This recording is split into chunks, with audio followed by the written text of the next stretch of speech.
Ian, the Knicks get the win, clinching the series and heading on to the semifinals in a series that was a grudge match, really, with the 76ers every single night. Hard fought. They had to grind it out. But one thing that I thought was interesting that Josh Hart said post-game was that the last game in Game 5, he felt like he lost that game for them. And in this game, he hit a really big shot with about 34 seconds left, giving them good momentum to win this game.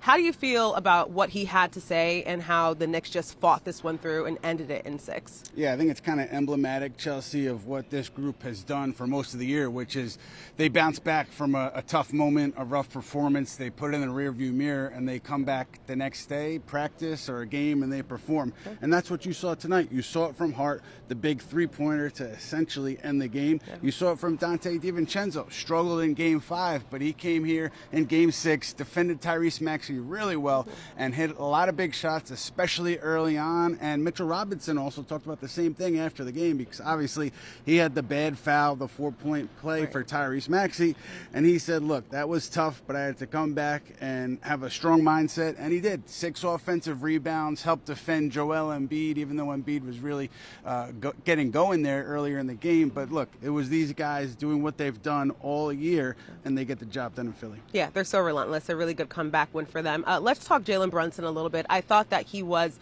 phenomenal down the stretch for them, especially around the 6.5-minute mark left in the fourth quarter. He made 8 straight points. He actually scored 14 throughout that quarter. How did it feel seeing him? I guess throughout the whole entire series, he's been so dominant, but in this game specifically, taking over during that time frame to help seal the win.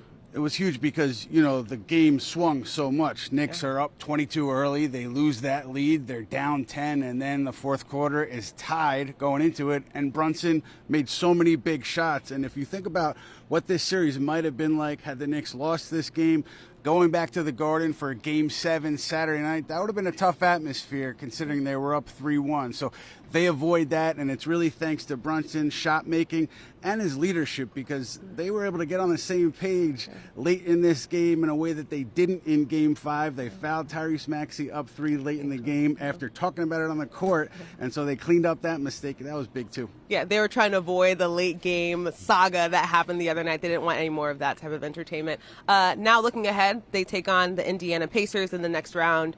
What are your early predictions or thoughts about this matchup? Well, obviously, you look at Tyrese Haliburton, you look at Pascal Siakam and Miles Turner, and you've got former Knick Obi Toppin, who I think played well in the Pacers' closeout game. So it's going to be a tough matchup for the Knicks. But in a general sense, you look at both of these teams, I would think that the Knicks should be favored in this series. They should get through this series if they play how they've played to date. And I think it benefits them to get through a Sixers team that was really talented and a really tough opponent, playing in a lot of tough moments and succeeding. I think that helps them going into the next round. Yeah, the Sixers team that didn't really feel like a 7 seed at all. So I think this was a really great test for them to get through to prepare them for the next round. All right. Thank you, Ian.